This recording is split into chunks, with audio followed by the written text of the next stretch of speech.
Welcome today to the Rising Tide Foundation lecture, where I'm very happy that a good friend of Cynthia and myself, Madison Holmes, is going to be presenting on some topics which you really wouldn't think should be as controversial as they have become in our confused age of postmodernistic, post-structuralism, deconstruction, blah blah blah.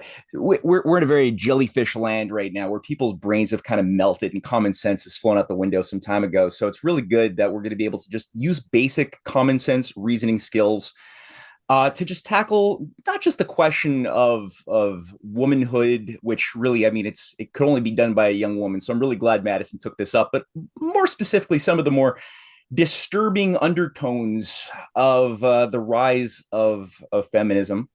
Not to say that feminism itself should be just judged as one thing or another, because frankly, as we can all acknowledge, women have gotten a really tough. It's been tough. It's been really. There's been a lot of injustice over many centuries and millennia on the female sex, and that has to be dealt with.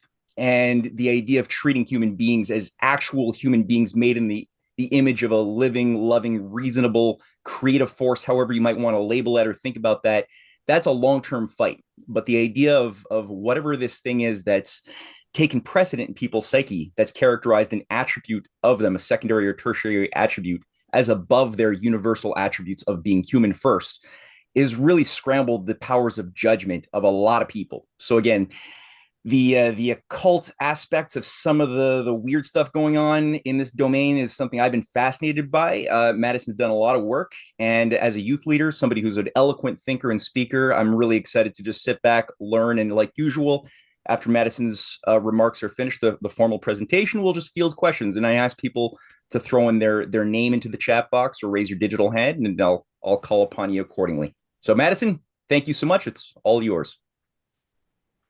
Okay. Well, thank you for the introduction, and I'm really excited to see everybody. Thank you for coming. For the nature of womanhood, I might leave that for the more, the dialect part at the end where we do Q&A, because the truth about womanhood is it's a negotiation. So there's no better way to talk about it than at the end when there's a negotiation between me and everybody else here. Where maybe I'll touch a little bit on my own personal journey with that. But for the presentation itself, I tried to do my best to focus on just who the financiers are, and the 1 degree of separation from all these really renowned feminists to esoteric organizations such as the Transcendental Club, Theosophy, and how those figures capitalized and guided the movement. So I guess we can just kick it off from there then. Can everybody see this? Yep. Okay, would you prefer presentation view? Yep. Everybody? Yeah. Okay. Okay, Occult Feminism. Here we go. My main resource was this book, Occult Feminism, The Secret History of Women's Liberation by Rachel Wilson. I will talk about my personal trepidations and journey reading this at the end, but I took her work initially. I had watched a podcast between her and Germ Warfare that was actually sent to me by a fellow youth member, Tom Shaw from Over to the Youth, and it kicked off that Promethean fire, and I went, I need the book and I need it now. So I read it, and then when Matthew asked me to do this presentation, I reread it again, and then I did it on audiobook just so I could get it in my brain and then start writing down where I need to start connecting the dots, because I had only started, Matthew, your work a little bit when before I read her work. So it was a lot for me to try and bridge the connection, because I knew there was. I could feel it, and I just had to figure out how to do it concisely. So let's see if I did a good job. It all starts in Sumer, Mesopotamia. Now, if I butcher a bunch of names, forgive me. I didn't know. These are just general timelines at the bottom here. I'm going to start by going through really prominent goddesses and deities that still play out today throughout the movement. So Mesopotamia, Sumer, the Uruk period from 4000 BC to 31, that's kind of when the development of some of these goddesses I discovered started to show up. And this Gilgamesh character I will also go into because Inanna Ishtar being one of the really big goddesses bleeds into the epics of Gilgamesh, which I didn't know. And there's some lost in translation because Sumer, they originally spoke Sumerian, and then the Akkadian Empire, who spoke Akkadian, there was some mistranslations in the tablets, so not everything is set in stone, even though it is literally in stone. But this Sumerian Inanna, she became Ishtar when there was the translation over into the Akkadian Empire. She was known as Inanna initially, and she had her own temple of Eanna in the city of Uruk. This is a funny parallel that you mentioned in your Del Bigtree interview, Matthew, between the Polo-Dionysian, work during the day, war during the day, and then the promiscuous love fun at night. They also worshipped Inanna morning versus night, two separate worshiping times, which is parallel because they considered her to be a parallel of the planet Venus. And when you physically see Venus at two separate times of the day, which is why they made that correlation. So she was considered to be the goddess of love and war. Now, love is a very, very broad term when it comes to deities and their characters. So I'll tell you a little bit about her stories further. She ends up connecting, as I find, to the Greek Aphrodite and Roman's Venus. Again, funny enough how they considered her literally to be the parallel of the planet Venus, having separate worshiping times for her.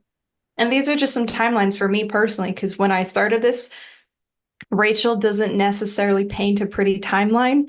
And doing your work, I never knew when Mesopotamia was. I didn't, even the centuries. I'm just starting to get 8th century literally means, 100 years backwards. I'm like, okay, I'm starting to catch up. So this was just for my own timeline. Now, on the right here is Inanna, some of the first showing visuals of her. You can see the 8-pointed star in the top left. That was the symbol for Venus, along with other interpretations.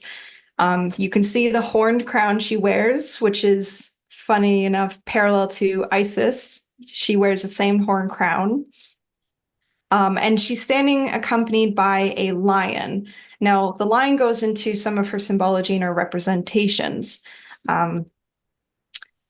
You can see on the left here, we have a lion. This is Inanna's temple in Sumer.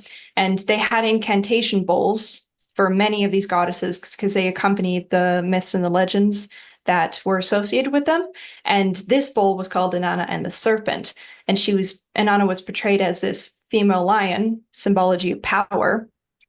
And the aforementioned star, because she was associated with Venus, she was called in those stories where she was represented as the star, the Queen of Heaven, which so is Aphrodite, and Lady of Heaven was for Isis. So there's just these weird, and they're all in the same 3000 BC time period, which I found was very interesting how, as I know, because of the brain, we all find very similar representations to represent aspects of life. We personify them as these deities, and I think that's because of the brain why they end up drawing so many parallels, as well as the fact that we know through domination, conquest, and all of these oligarchs literally taking over and absorbing previous cultures.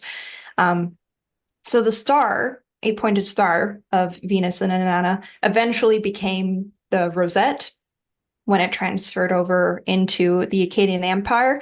Hence, you can see the roses below the lion on the right, on the left, and on the right, we can see I don't know how to say this. That blue word, is it cuneiform? Anybody? I think so. That's what I say.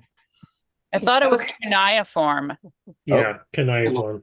All right. Okay. What Jenny and Jerry said. Yes. Cuneiform it is. So these were some of the earliest cuneiforms of Inanna, and it was that hook-shaped knot of reeds. Reeds was a common building material in Sumer. So you would find it on storehouses and buildings and outside of the temples, which denoted plenty, fertility, which you see in some of her earliest drawings. You can see her even here. This is some of her origin stories, which I will give a little bit into because there's some weird connections down the line. You can see the reed posts.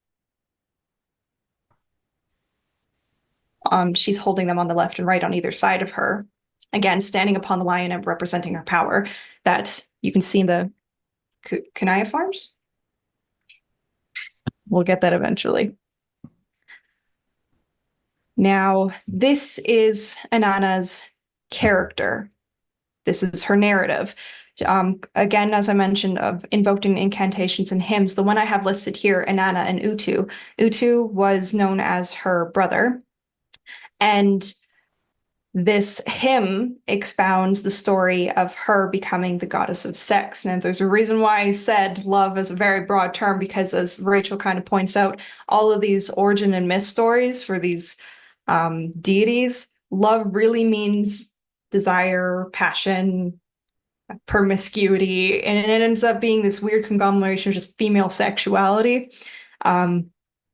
So it was a story, the hymn of her becoming the goddess of sex. And how it goes is her brother, she goes to him and says, "I'm ignorant. I want to know more. I heard there's a tree in the underworld that bears fruit, holding the knowledge of sex. Take me."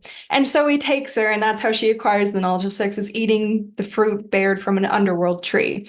And it's not the only scenario where she goes into the underworld, because the title of the slide is one of her most renowned stories, Inanna's Descent into the Underworld, where, again, she goes into the underworld for various purposes. There's two different versions, depending on the Sumer poems that she originated in, that eventually turn into the Epic of Gilgamesh in the Akkadian language.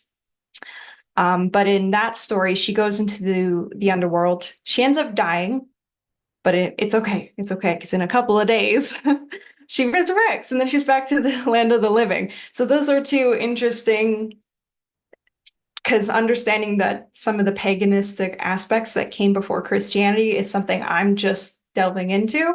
So I thought those were really interesting parallels. And then the Sumerian poem is the one I alluded to earlier, which is some of the first poems where she and Gilgamesh were introduced into the world. That one being called Enki and the World Order. It was the equivalent of their creation myth. So I guess that brings us to Gilgamesh. Now, this is the Sumerian story time. This is the fun part. So this expansion into Gilgamesh, these are the two main stories where she really starts to evolve into that ideal independent woman that seems to be praised in today's feminism. So the first one, this Gilgamesh, Enkidu, and the Netherworld, is from the epic.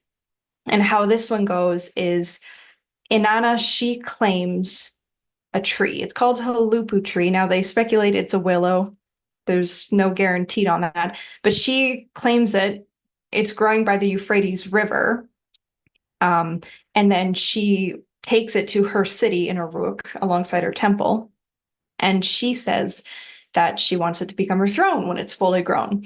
Unfortunately, that beautiful tree, originally monotheistic, experiences a coup d'etat and becomes a pantheon of a serpent, an Anzu bird, which is some weird lion, griffin-like creature from their culture, and what they call a Lilitu or a Lilith. It's a Mesopotamian spirit demon, and more on that later. Luckily, the serpent is slain thanks to Gilgamesh, as you can see on the left here, and him holding the serpent in his right hand, and then he's cradling the lion, another symbol for Inanna. He slains the serpent, which scares off the weird Anzu griffin-like bird, and the spirit demon Lilith. After that, Inanna gives him gifts to say thank you, and he ends up losing them. So his best friend Enkidu, who has a whole Sumerian poem of his own, and it is really neat. I'm not going to go into it because there's a lot to cover here today. Enkidu ends up going to find those lost gifts for him.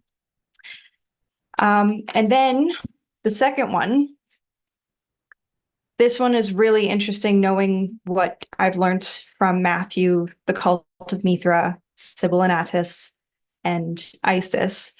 But this one, back in the Uruk period of 4000 BC, Gilgamesh and the Bowl of Heaven.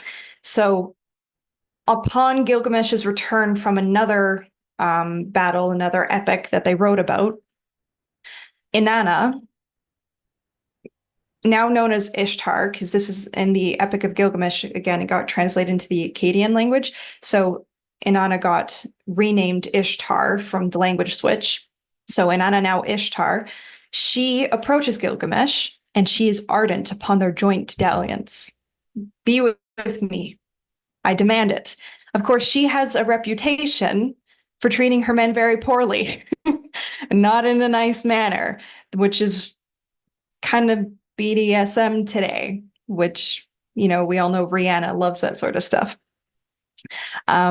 So him knowing about her infamous reputation with her men says, no, thank you. I opt out. He thwarts her attempts, which put her in a revenge rage. So she goes to heaven to complain to her father and her mother, named Mother Antu, Father Anu. And she says, help me get my revenge. Of course, her father's like, this is not a good idea, especially when she says her idea is to send the Bowl of Heaven after him. Father is very reluctant, but she threatens him and to release this horrible plague upon the earth and raise all living dead, just rain hell if he does not help her. So he concedes and sends the Bowl of Heaven after Gilgamesh, which is where you can see him on the right. Him and his very close friend Enkidu slain the Bowl of Heaven, which ends up causing Enkidu to get punished later because, you just killed the Bowl of Heaven. So there's punishment. That doesn't go without reaction.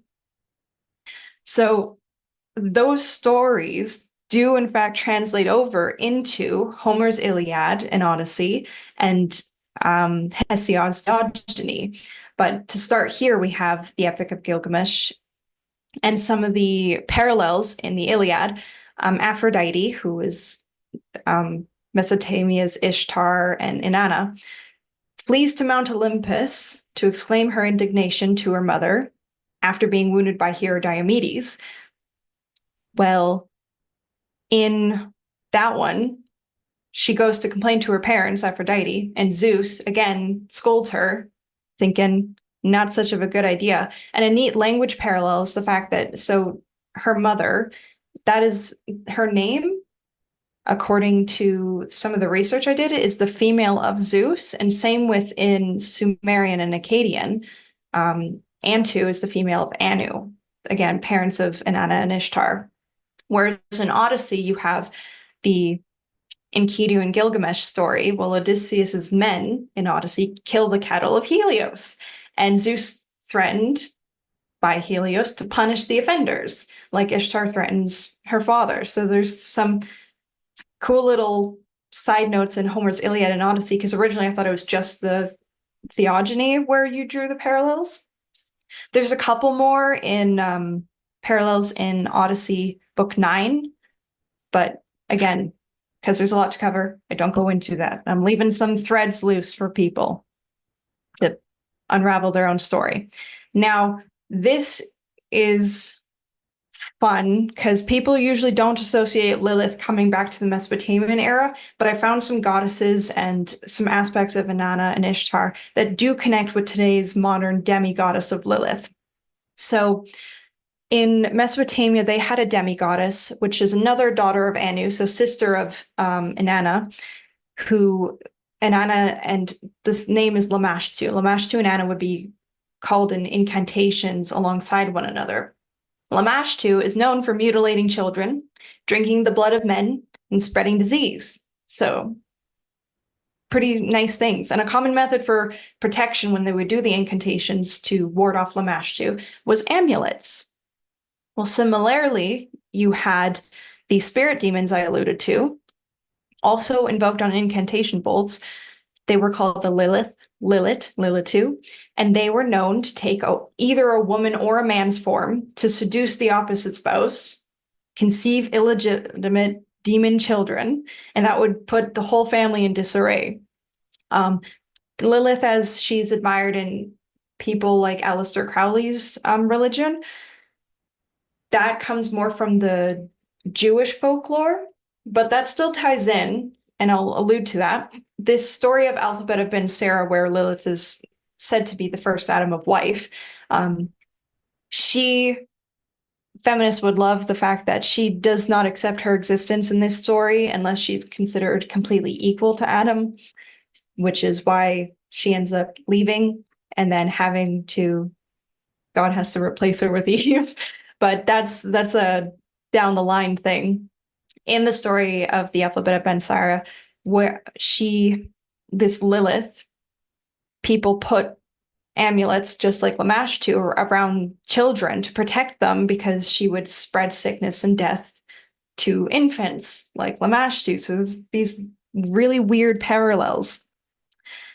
And one thing, if you remember the spirit demon that I alluded to, they were known for terrorizing men in the night.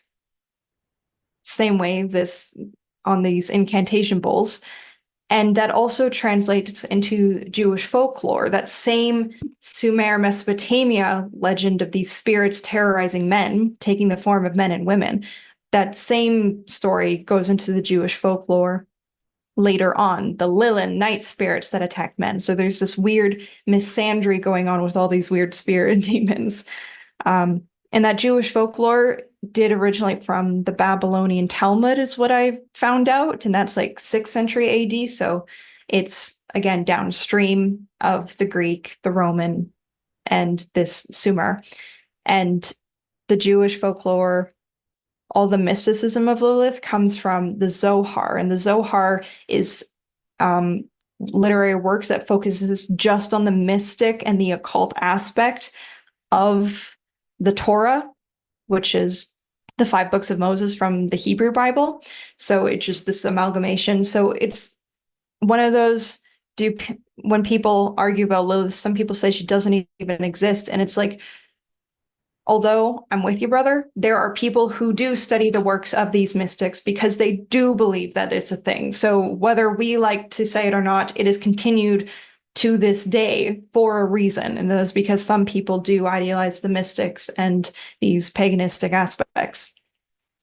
Now, the funny thing about Lamashtu is that she was a hybrid demigoddess. She had a lion head, same thing as Inanna, that representation, a bird body, donkey teeth, and really elongated nails. So this weird thing. And then Lilith and Lilitu, when directly translated from the Sumerian Akkadian, was often thought to be, those night demons were screech owls, night birds. Well, this is a movie called Under the Silver Lake, and we watched it. It was recommended, if I'm not mistaken, by Bellis from Rogue News. And I don't like the movie. It made me very, very uncomfortable, but it was recommended for all of the nudges. And in it there's this scene. This is the Owl's Kiss. Now, the Owl's Kiss is a lost legend of folklore, just as terrifying as the Wolfman of Frankenstein's monster. She is a woman who will rise in the night through windows and locked doors, naked except for her masked taxidermy owl skin, like those night demons. And she seduces men and women alike, killing them in their sleep. So that movie, known for its nudges and me seeing all these parallels between these ancient Mesopotamian demons and deities, I was like, made me think of her and it made me highly uncomfortable.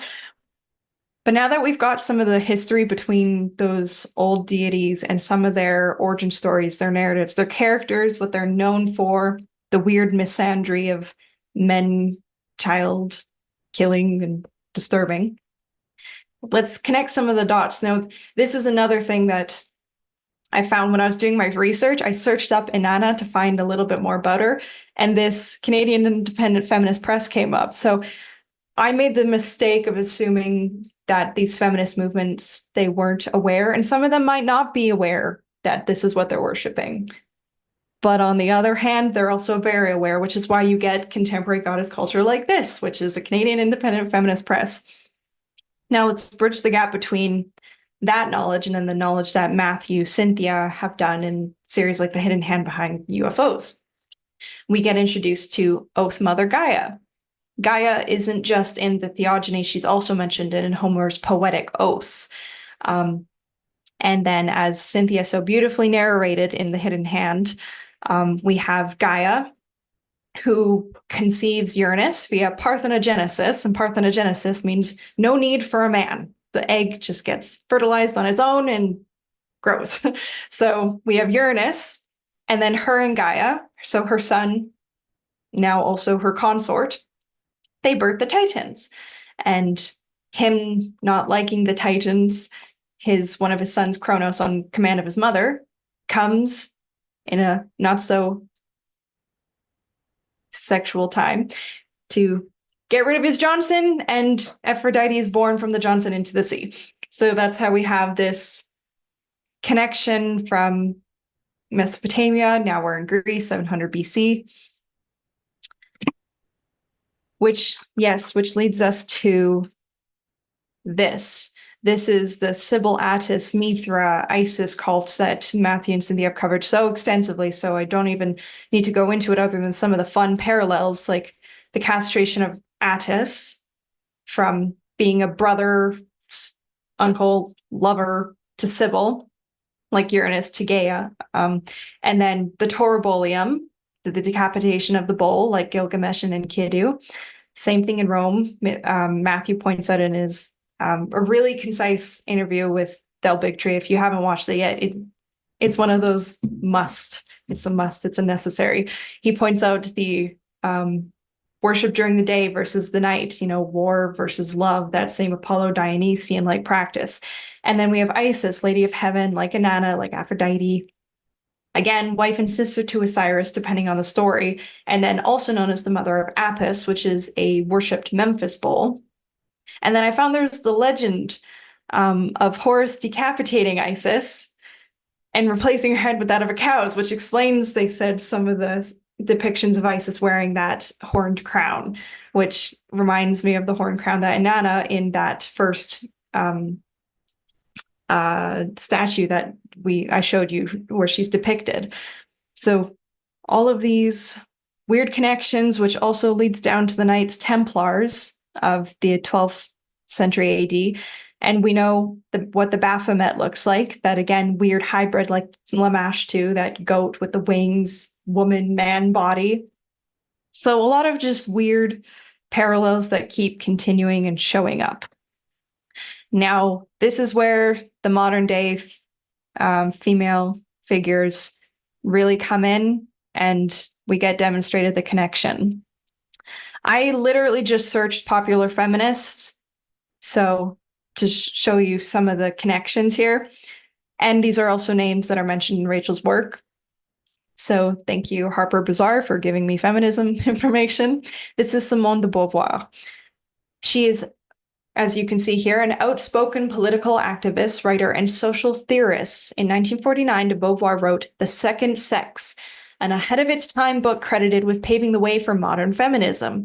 In the influential and controversial book, de Beauvoir critiques the patriarchy and social constructs faced by women. The Second Sex was banned by the Vatican and even deemed pornography by some. Fearless start to the fight for feminism. Well, this is what I learned about Miss Simone de Beauvoir. She quotes in her book, The Second Sex, Inanna's the undomesticated, unattached woman. So already a direct idealization of the pagan worship. She also says, as long as the family and the myth of the family and the myth of maternity and the maternal instinct are not destroyed, women will still be oppressed. Women should not have that choice, precisely because if there is such a choice, too many women will pick that one. I wonder why. Another very prominent feminist is Betty Friedan. What they have written here is she's the American writer and activist penned The Feminine Mystique. Now, that's a very interesting title considering the literal mystic practices that have been incorporated into feminism today. It is credited for sparking the second wave of feminism that began in the 60s and 70s. Friedan spent her life working to establish women's equality, helping to establish the National Women's Political Caucus, as well as organizing the Women's Strike for Equality in 1970, which popularized the feminist movement throughout America.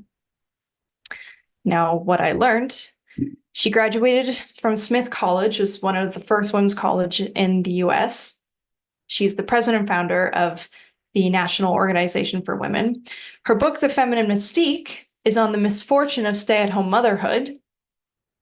And she signed the UN Humanist Manifesto too, alongside Julian Huxley in 1973, which affirms Darwinian evolution, birth control, divorce, and abortion, all of these very prominent feminist tenets of today.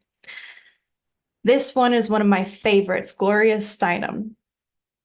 She is referred to as the mother of feminism. Gloria Steinem led the women's liberation movements through the 60s and 70s.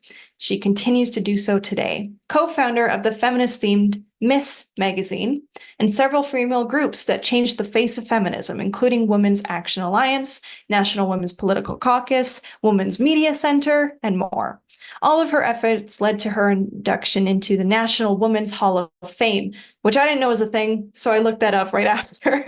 In 1993 and 2013, she was honored with the Presidential Medal of Freedom.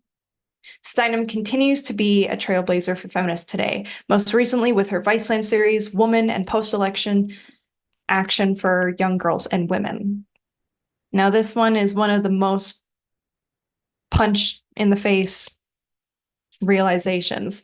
She is a granddaughter and a daughter to both suffragists and theosophists Pauline Steinem and Ruth Steinem. She also graduated from Smith College, where she was scouted by the CIA to enter India for 2 years and associate with Gandhian independence movements and work with Jean Joyce of the Ford Foundation. After India, CIA sent her to Europe under the National Student Association, working under the Congress for Cultural Freedom. Now, on the right, you can see the first cover of Miss Magazine. You can read Gloria Steinem on sisterhood, raising kids without sex roles, women tell the truth about their abortions, which reminds me a little bit about Margaret Sanger's claims about those letters of all those women who had very horrible abortion procedures go on, yet they could never find the letters conveniently. So Gloria and her CIA partner, Clay Felker, they set up the Miss magazine because it was the first feminist magazine in 1972, and it was done under the order for Operation Mockingbird, whose head was Cord Meyer. And then Gloria, she participated, they mentioned some of the groups that she mentioned. The one they didn't mention was a group called Cell 16, whose members included Abby Rockefeller, which is David Rockefeller's daughter. So some really fun parallels there. Now, if you look at the figure on the right here, there's like 8 arms going on, bunch of little things in her hand, blue skin. That's not just a random mockery of women. This is Kali. Kali is a Hindu goddess. She's known as the Dark Mother of time, change, creation, power, destruction, and death. Now, Shaktism, as I have above, it is goddess-centric. There's 3 main sects to Hinduism. One of the biggest ones being their supreme god Vishnu, and then you have Shiva, and then this third one being Shaktism, which is goddess-centric. I believe there's 10 of them that make up the prime deities of this branch. And it's funny because Vishnu is said to be Kali's brother, and Shiva is said to be Kali's consort. So I wonder why they needed to make an entirely woman-only sect, but that's just young speculation from me. She can be depicted with anywhere from 4 to 10 arms, frequently with red eyes, black or blue skin, and the lolling tongue. Now, that one's very conspicuous because if you look at photos of our prominent feminists today, Ariana Grande, Taylor Swift, Miley Cyrus, Cardi B, they are often depicted doing, everybody knows this sign, with the tongue out. That one. So the lolling tongue is a significance because for Kali, it symbolized the fact that she held no shame. She was free and loose.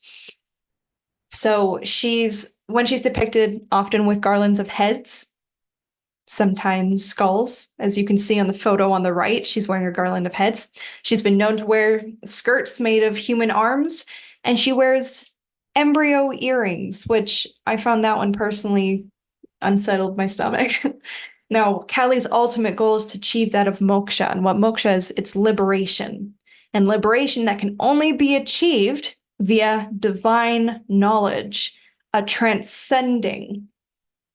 And she does this by decapitating people because, human ego is the bane of all existence, and that is in our head. So decapitate people, and they are free to transcend into their divine knowledge and achieve liberation.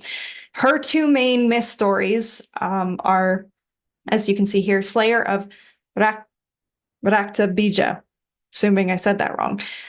This story, Kali defeats a demon, Rakta Bija, with sword and noose. She's wearing her skull, garland, and tiger skin. This weird parallel between tigers, lions being a symbol of power for women. And she literally consumes the hordes of this demon because it's one of those cut off one head and then he just spreads. Anytime he bleeds on the floor, he just multiplies. So her solution, drink the blood and consume them all with her long, lolling tongue. Another battle that she single-handedly wins, because she's very war savvy, leaves her enveloped in a bloodlust of rage. And it's an extinction level event. She doesn't know when to stop. She just destroys everything in her path. And this is only stopped by her consort Shiva, as you can see he's literally under her foot on the floor on the right there. That very sacrificial act is what arouses her from her killing frenzy. So makes perfect sense why a feminism CIA magazine would put her on the first cover as their mission to support this pagan-like push of female sexual liberty. This leads us to official mystics. I got this quote again from The Hidden Hand Behind UFO. For the radical and permanent transformation of personality, only one effective method has been discovered, that of the mystics, which is Kali's goal and what you can achieve through the incantations. Now, I personally had never seen the theosophy symbol till I looked it up for this presentation. It's the one on the far right with the snake eating its own tail. And the swastika, I believe that's the Star of David, sometimes called King Solomon's seal. And then at the top, you have the Hindu symbol of Om. And Om it's a Hindu invocation. It's supposed to be the most supreme, absolute invocation for consciousness, literally consciousness and essence of the world. It is. I know some people say that there's no such thing as absolutes, but this is the absolute supreme. So that is the big symbol that reads, "There is no religion higher than truth" of theosophy. And this leads us into more modern figures like Margaret Fuller. Now, Margaret Fuller, again, in the National Women's Hall of Fame, I looked it up to find her, find it. I didn't know it existed. They say her thoughts and writings inspired leaders of the women's movement. which she did both. Her Woman in the 19th Century book inspired Elizabeth Cady Stanton and Susan B. Anthony, both very prominent feminists in the early movements. She was a literary critic, free thinker, transcendentalist leader. Again, so they don't hide that, which just goes to show that this is something, there's no need to be ashamed of worshiping these pagans and things like Wicca, which is a modern version of witchcraft. There's no shame to do these things because that is how we females get liberated today. What I found from her is that she wrote, well, her alongside Ralph Waldo Emerson and Thomas Carlyle founded Transcendentalism. Thomas Carlyle, I know thanks to Matthew's work, was the Padawan to James Mill and Jeremy Bentham, both British intelligence agents. So again, that Gloria Steinem CIA connection, and then we have Transcendentalism, which is more of the spiritual side of feminism, still tapped into by intelligence agencies. They didn't leave that stone unturned. And this whole thing based on the German philosopher and philosophy of Immanuel Kant. It combines Unitarianism, Hinduism, as we saw, Eastern mysticism, both from Egypt, India, nature worship, you name it, they had it.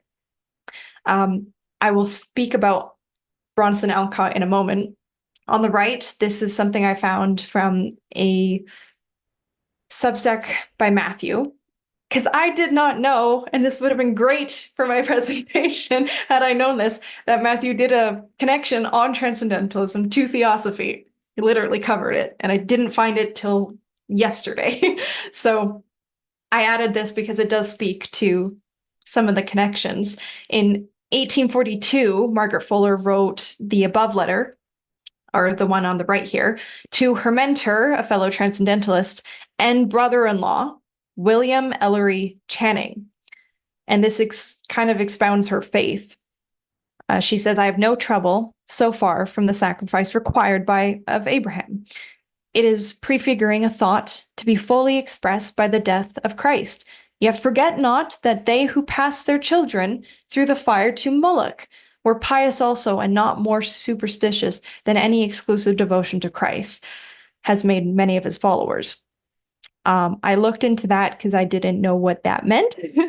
And Moloch is a deity from the Masoretic texts. And those are, again, the 24 books of the Hebrew Bible. So again, you find that go back long enough and they know what they're quoting. She does it on purpose. They know the deities they're idealizing. And as Matthew points out, she's comparing Apollo to Jesus, which we know from Cult of Mithra, Sybil and Attis. No surprise there. Transcendentalism was promoted through their magazine, The Dial, and Bronson Alcott, he ran a children's school. And that children's school was called a temple school because it was opened in 1834 in a former Masonic temple. And Emerson gave lectures there, while Fuller was also, Margaret Fuller, an assistant teacher. They didn't, when I read about it, they made it sound really cool because they didn't include punishment, no rulers, bad risk for you. But they replaced it with talking about things like circumcisions and the birthing process to children. So not much of a gain there. And one thing I learned about Bronson Alcott is he is the father of another famous feminist, Louise May Alcott, who is the author of Little Women, which I was very disappointed to find out because I really liked that book. But it's okay. Still a good book, even if she was manipulated through nefarious purposes and bred into this family of the Alcotts. Now, speaking of his school and doing weird things with children, we come to Margaret Sanger.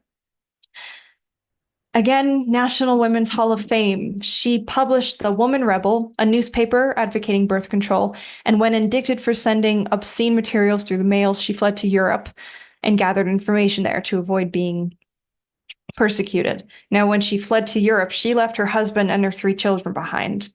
All three children ended up in boarding schools at one time or another. And one of them, her daughter Peggy, ended up dying from sickness while abroad in boarding school. So very good mother figure.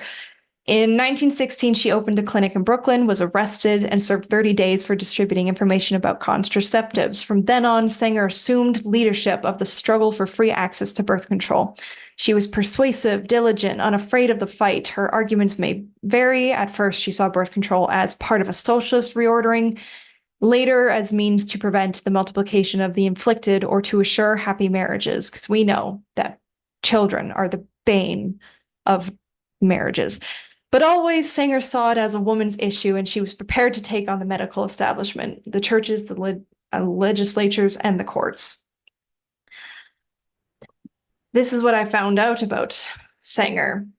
Member of 1911 Women's Committee on New York Socialist Party. She quoted, "No woman can call herself free until she can choose consciously whether she will or will not be a mother." That's from Women in the New Race. After her daughter Peggy died, she tapped into Rosicrucian rituals, hoping to reconnect her with her daughter, guilty conscious. And Rosicrucian, there's a reason she did that, because there's a couple women that went into Rosicrucianism because it was close to these mystic practices. And there were a couple orders. Originally, it was like Freemasons, men only, but they, to be inclusive, incorporated these women later on. Founder of Planned Parenthood with funding from John D. Rockefeller, there's that name again.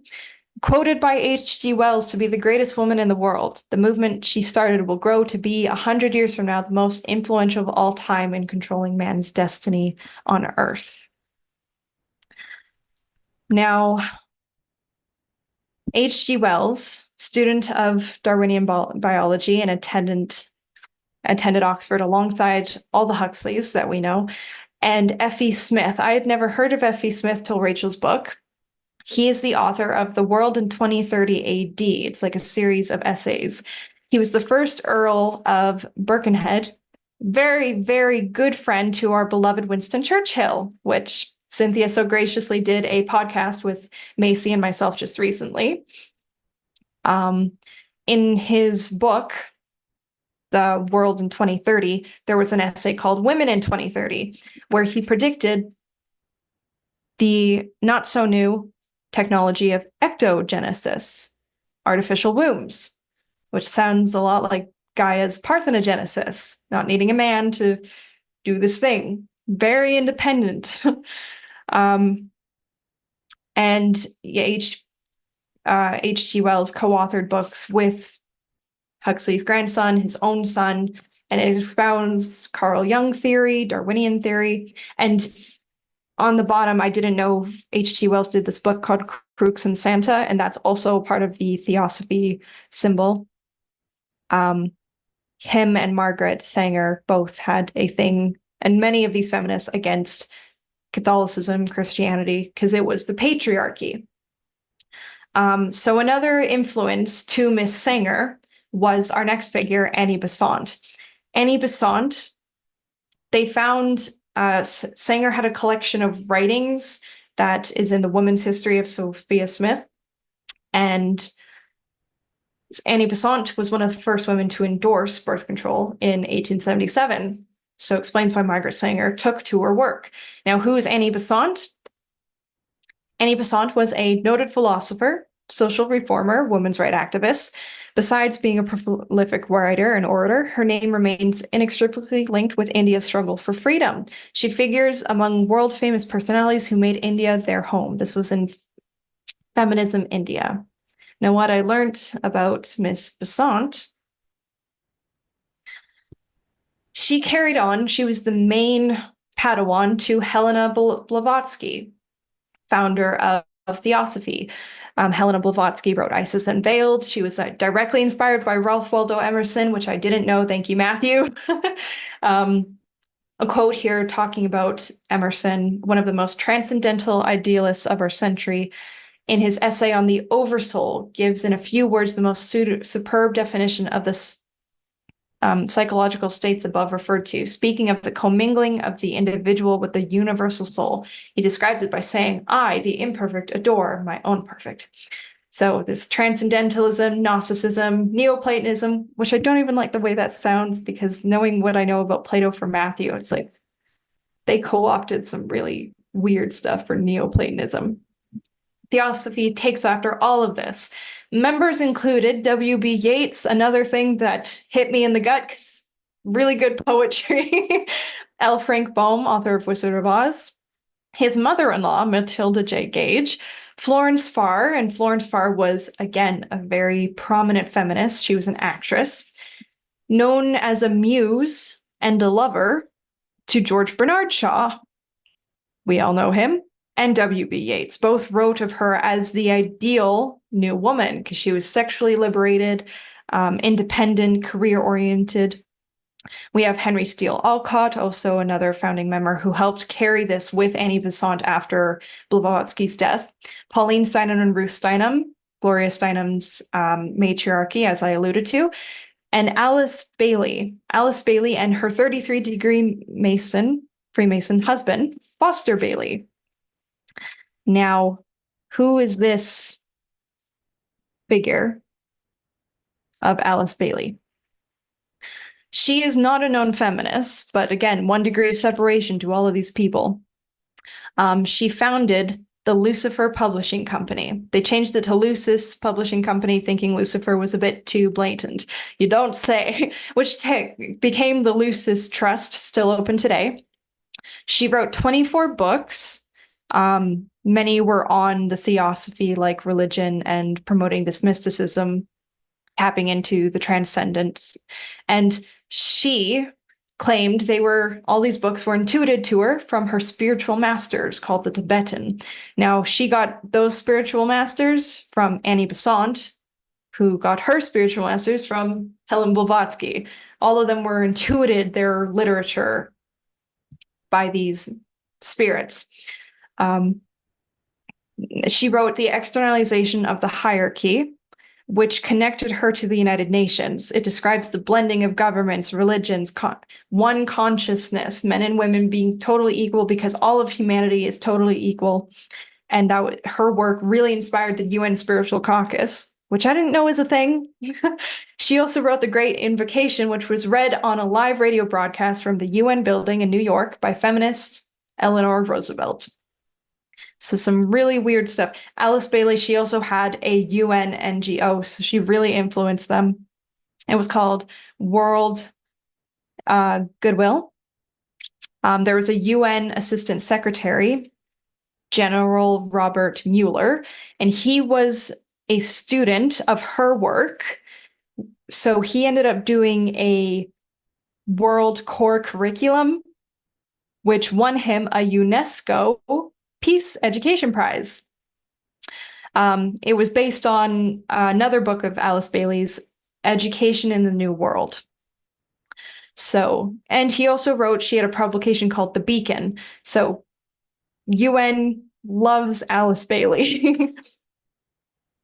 Now, this is fun since we're going into more of the modern day connections.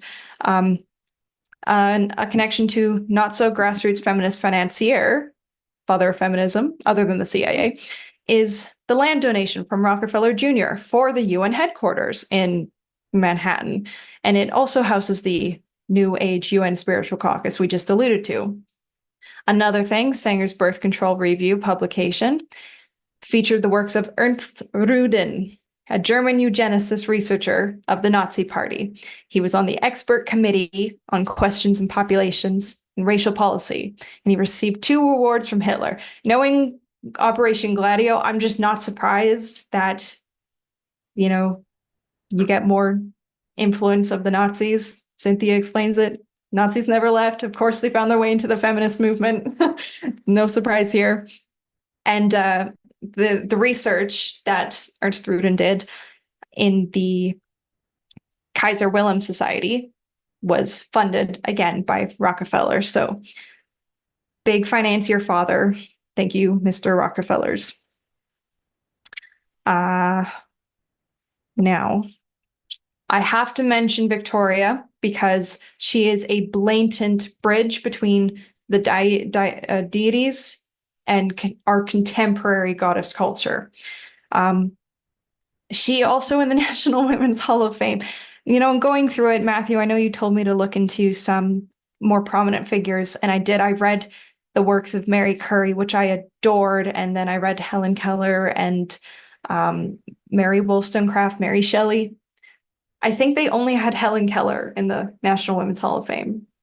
Maybe they had Mary Wollstonecraft, but they didn't have Mary Shelley. They didn't have Madame Curie, which is mind-boggling to me.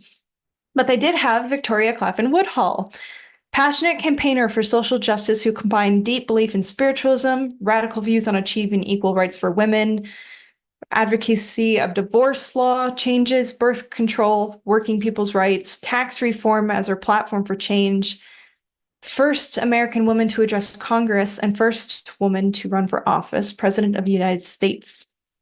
That one's fun because she ran against Frederick Douglass. I don't know why anybody would run against Frederick Douglass, but she did in the, I believe, is the New Equal Rights Party. She was known by her followers as Mrs. Satan. Her and her family were the whole family was snake oil salesmen. They moved constantly because they would sell these cures using magnet healing and stuff, saying that they could cure cancer and all this jazz. So right from the get-go, she was bred into this kind of family. Her and her sister did a clairvoyant duo. They would tell fortunes and all these things, and they did so well that the whole family ended up relying on their income doing this sister clairvoyant duo.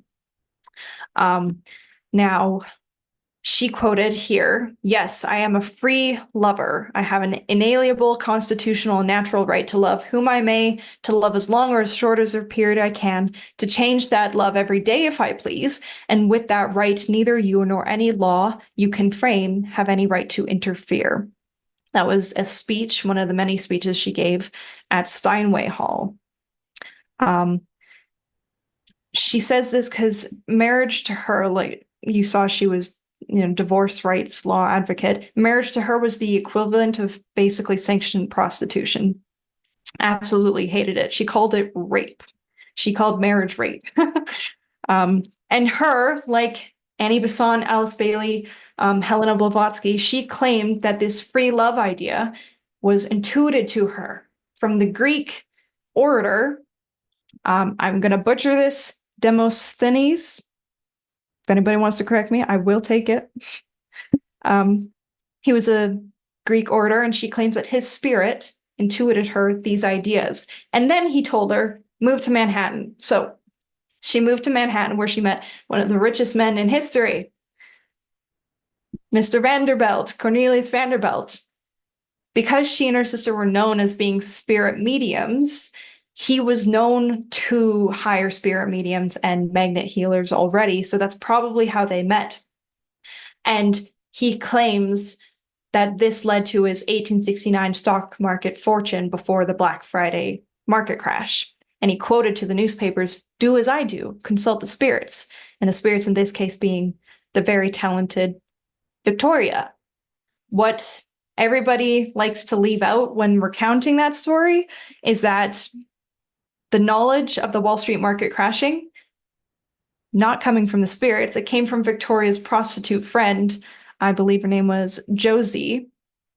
And she was servicing his stockbroker nemesis, Jim Fisk.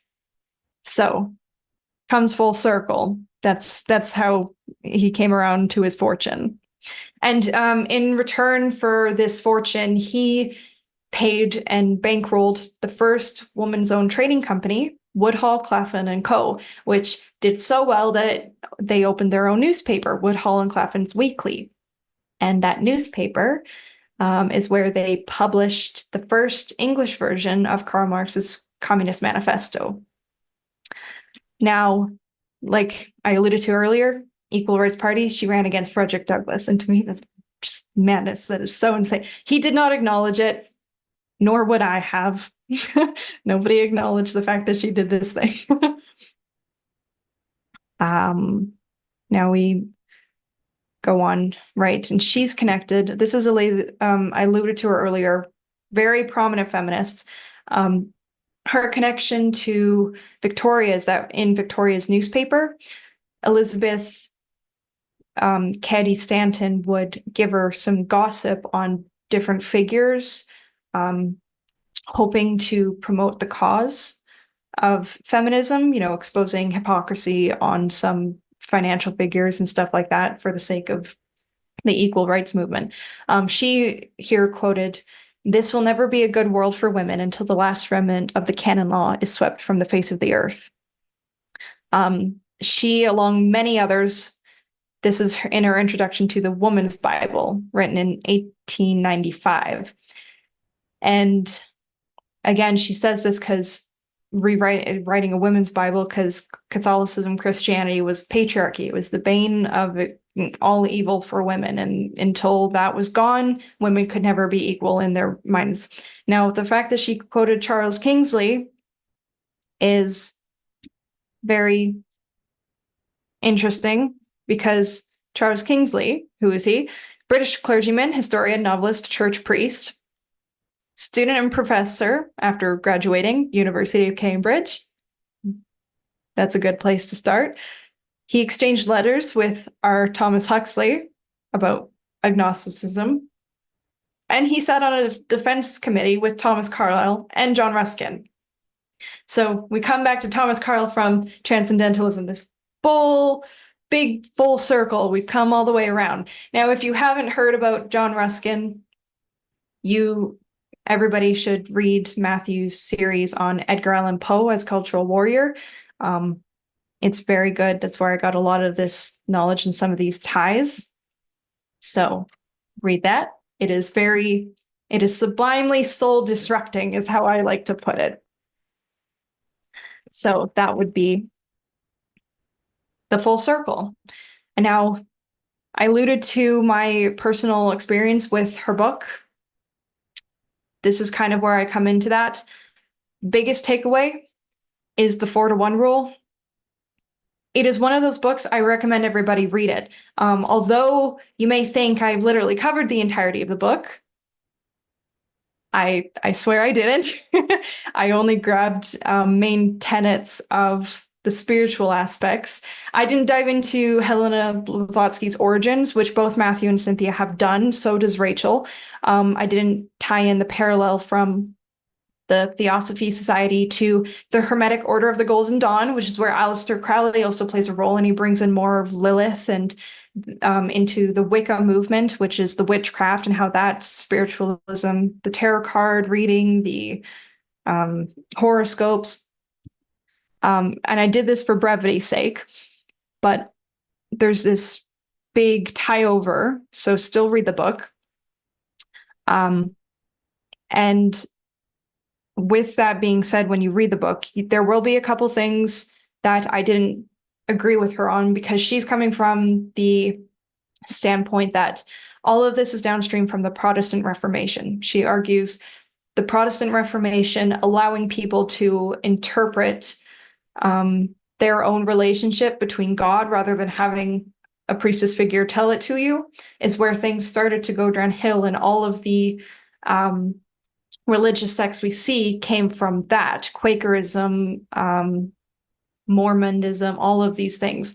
And there's part truth to it, because a lot of these feminists were in those downstream religious sects. They were Quakers and Theosophists, Transcendentalists, and there's part truth to her interpretation, though I would not put all of it on the straying away from Orthodox Christianity and Catholicism, which is where she stems from. So it's just keep that in mind when you go through the book. It's like anybody's reading, even hearing Gerald's going to do this, some work on Gandhi. It's 4-to-1 rule. Just because somebody does one thing that is not so good doesn't mean you completely write them off. Even in this book, I picked up Memoirs of the Vindication of the Rights of Women, which is the biography written by William Godwin, who is Mary Wollstonecraft's husband. And I picked this up because in Rachel's work, she criticizes Mary Wollstonecraft as having some scandalous relationships, children out of wedlock. And I wanted to find out for myself, so I just skipped all the third parties and went straight to the biography of her husband.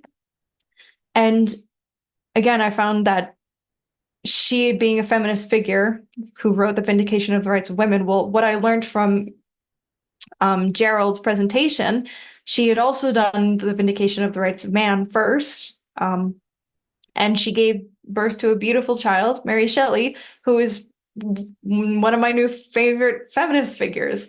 So it's one of those, am I going to idealize Mary Wollstonecraft? No. But am I going to discard her because she made mistakes? No. I've been there. If I in another life, and there are very many things she went through as a young kid who grew up in a weird family. She had a very close best friend. It's like I can relate to the story, and it takes time for her to become the woman that she was. Even her husband, William Godwin, said that some of the theories and the standpoints she had in Vindication of the Rights of Women, she didn't hold throughout her whole life. She wrote them in a fervor of passion, and then they kind of mellowed out as she got older, because we're all negotiating our relationship to humanity, but above all, ourselves, trying to figure out what we are to better negotiate who we are. And that's a classic example. So although Rachel criticizes her, she was just a woman trying to figure things out, and she did a lot of prominent things while doing this, some in the public face. So that's kind of my 2 bits. So worth reading, but just keep in mind different perspectives. And that concludes the presentation. I have chattered long enough, and we are open for a discussion. That was brilliant. Excellent. I've got so many pages of notes here, Madison, and no, your mind is just really moving in some very potent directions, and you've pulled up so many gems in your mining. I think of this sort of digging as mining and excavating for gold, and you found a lot of nuggets here. And I was actually just thinking to myself as you were bringing up Woodhull, I'm doing this series on the occult roots of Jack the Ripper. And I didn't even think I was going to write anything about this, but the thing that struck me, and I'd been looking into Woodhull as well from that angle, because one of the key characters playing the role in the ritual murders of Jack the Ripper is this dude, Robert Donston Stevenson, who, after carrying out these murders, after working with these top level theosophists who are running Lucifer magazine, and he's like a renowned black magician, he all of a sudden converts to Christianity and starts writing like patristic gospels. And the person who converted him was Victoria Woodhull. And I'm like, who's this Victoria Woodhull? And it's like strange connections to this whole nexus, but you did it so brilliantly with such a broad scope. So well done. And Cynthia and I, we picked up the copy of the book too. So we're also going to plunge into Rachel Wilson's book. Oh yeah, because you did connections, and there's so many things that I wanted to tie in. You talked about what is it, the Sleepy Hollow Club? Yeah. And the Sleepy Hollow Club, it's funny because a lot of these feminists, all of them are buried in the Sleepy Hollow Club, like cemetery, Sleepy Hollow Cemetery. There's just a lot of them. I just kept seeing the name pop up, but I didn't have the time to look into the Sleepy Hollow. So this is only one presentation. I've not even touched the surface, unfortunately. Well, I love how you've given over the gift of a lot of loose ends to people as well to pull on as a little challenge to stimulate our own research and our own Promethean passion for discoveries. So wonderful. That being said, I think the time now is open up for some questions. I see that Monty has gotten one in there. So Monty, go for it. Yes, thank you very much, Madison. I'm going to pull up your slide real quick here, so I'm going to keep talking. Okay, here we are. Yeah, it struck me again. It's been a burr under my saddle for many decades, and Reminded again when you brought up on your slide on transcendental, and there was a quote there that says, "I have no trouble so far as a sacrifice required by Abraham. It is prefiguring a thought to be fully expressed by the death of Christ." And it's been my contention for many decades that I suspect that the story of this pre-millennialist dispensationalism, in other words, God ordained certain things to happen on earth. And in this respect, Abraham was brought up at a time prior to Abraham where there was child sacrifice, and he had an epiphany on this mountain where it fundamentally changed that. So they went to doing heifers and animals, and at least in the Judaic tradition. Mm-hmm. But it appears what happened with Christ is they took away from Christ's mission, however you might, whether you see Christ as a historical figure or a mythology, but his mission to give it all for the sake of his friends, for mankind, it was completely been taken away from by this idea that God preordained his death. That, in other words, it was necessary for him to be crucified. So it seems like this is just was a story that was taken from some of these ancient cults and transformed and pasted over this, which to this day has taken away from really people being inspired to rise to the occasion of what it means to be willing to give your life for your friends. Could you comment on that, please? Matthew or myself? I think you're the maestro. I'm the maestro. When it comes to, it's funny because talking with my client about how I was going to do this presentation, there were different dynamics about, again, the philosophy of it and the why behind all of this. I explained a lot of what's, the who's and the what's behind it, but the why, which is kind of what, Monty, you're alluding to. And I figured that would come up in the Q&A, which is the more personal aspect of it. And I knew that the brains would come up because I have a very big knowledge on the hemispheres, and Macy will be doing a presentation on that, maybe in sometime September, if I'm not mistaken, so stay tuned for that. And when it comes to the idolizing of the occult pagans, all these deities, the fact that it's parallels between Egypt, India, Mesopotamia, all around the same old 3000 BC time period, and then the weird parallels of Inanna's story, bearing the fruit of sex, and then we have Adam and Eve's story where she gets the tree of life, she eats the fruit, gets the knowledge. All of these parallels, I connect it rather so to the truth of the deities, which is some fear of, I guess, Christians and Catholics is because these pagan religions kind of started. I don't see them as, one before the other in a linear time frame. More so, I understand it came from the way we map as human beings because of the brain. We look, why did the Romans pick Venus as well as the Mesopotamians pick Venus? We look at things out externally to map what's also going on internally. So using the brain and the knowledge of the brain, you can understand why we take all of these myths and we personify things to understand. And that's not to discredit religion or faith. I'm a very faithful person. But it's to say two things can be true at the same time, that we can have personified these, partly created the myths and the legends and the religions at the same time as we create it because it's partly already within us. And so that's a shared truth. It's a shared truth that you see play over time. I don't know if that answers the question, but those are my 2 bits. Thank you. Yeah, that was nicely said. Jerry. Yes, can you hear me? Mm-hmm. Oh, thank you very much, Madison. That's given me about 10 years worth of research now. I have to read up on just the connections of all these occultists. It's just, well, it's logical. But I wanted to thank you for bringing up the point about the Protestant Reformation, that one of the problems was there was no longer a central authority. And so anybody could just interpret a religion any way they wanted to.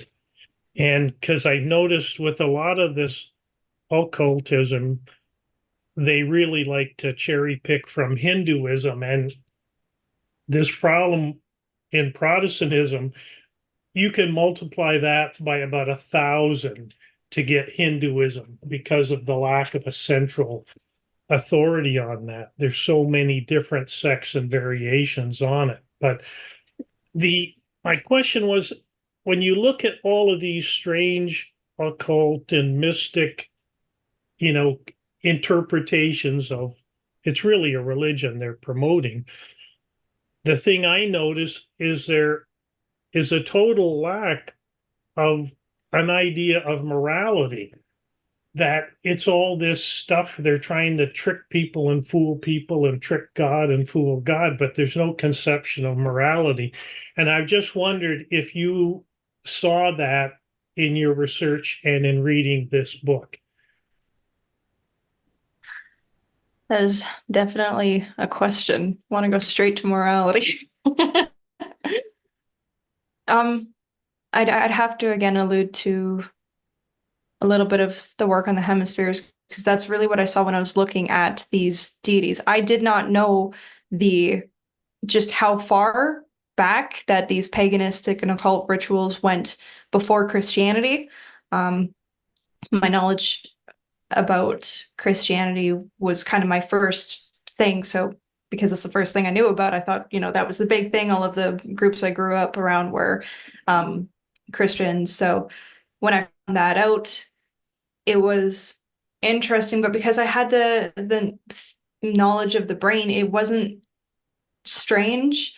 And even morality, morality is one of those shared truths. It's like it's intuited, we have that is within us. It is not something we just make up on the spot. And that's one thing that I found funny learning about solipsism from Matthew's lectures on Plato and the sophist. The thing that the mistake it makes is saying that basically what solipsism is, everything comes from the brain. And as somebody who studies the brain, I understand that the brain is also a part of the body, and the body, and I am a product of everybody around me. I'm not just me. My context is my family and those who came before me. So when you look at things like morality and religion, I kind of separate, when I say faith and religion, two different things. Religion to me is like the dogma that manifests itself because people follow religions, but faith is something we do. It is something we are, I would like to say. Faith is something we are versus a religion, which is something we follow. In my sort of line of thinking anyway, from what I've learned about how our brain operates. And even when I say things come from the brain, I don't mean it only comes from the neurons in our brain, as if I even know what that means, because even somebody who studied it, I don't know what that means. I just gave you a lecture for like an hour, and I'm telling you, I still don't know half of the crap that I told you. There's still so much I don't know. So when people say things come from the brain and things and morality, it's like, do we know what that means? I'd like to humbly say we don't, but I know that we embody it together, shared all the time. So, and then I don't want to look at the people. And that's the thing, even back in the day in Mesopotamia, they were people. They had brains too. So they had morality because they had people, but did they know how to map it? Did they know how to express it? Did they, and again, as we get bigger in tribes, do you know how to share it? The fact that I can talk to all of you through a screen, they weren't doing that. Their communities were a couple hundred people, and now I'm talking to 30 and we're just online, let alone all the people I have in Calgary that I'm trying to help. So there's just this,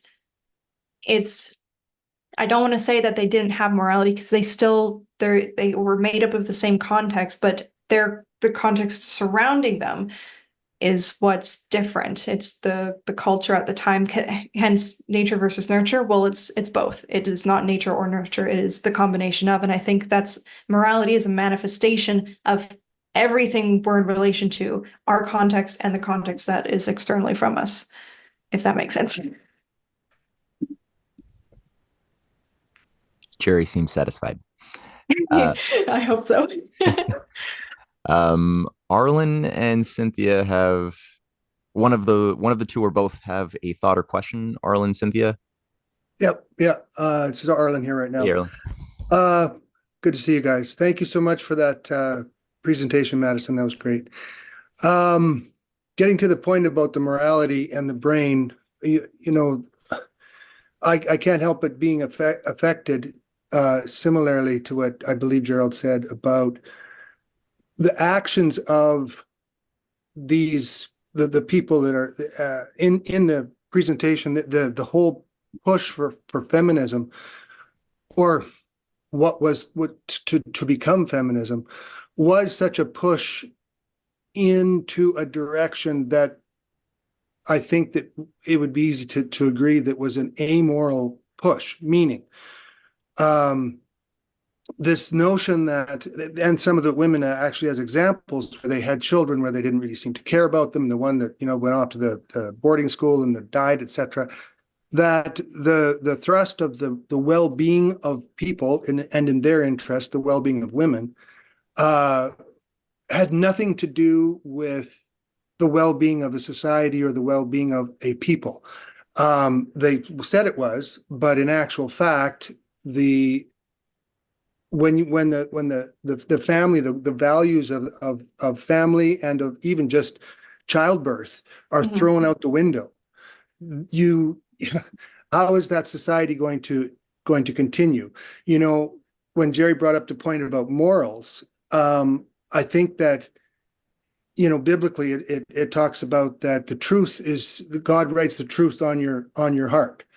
And so that when I think of morals, I think morals are not only something that I take from how do I put it, from a guideline that a faith or you know, my parents, that my family give to me, saying this is right, this is wrong. I think that there becomes a fundamental action in moral behavior is something that extends and prolongs into more and more generations. And the success of humanity has been that there is the fact that we're still here so far, is that we do have some code of behavior of what is right and wrong. And that's where so many of these examples that I see you bring up with this push of feminism. I love the part about Gloria Steinem. I'm old enough to have seen the rise of her and Ms. Magazine and the rest of it. I saw that one. Yeah, Cynthia's just commenting that she remembers that very specific issue. And so that what I'm getting back to is that there is a lack of that moral directive in so much of what has become this feminist push of, oh, woman power, just for the sake of woman power. It's like, well, okay, what do you want to be powerful for? What are you going to do with this power? Yeah, no, I really appreciate how you framed that for my line of thought process. I like how you said that the morals were written on the heart.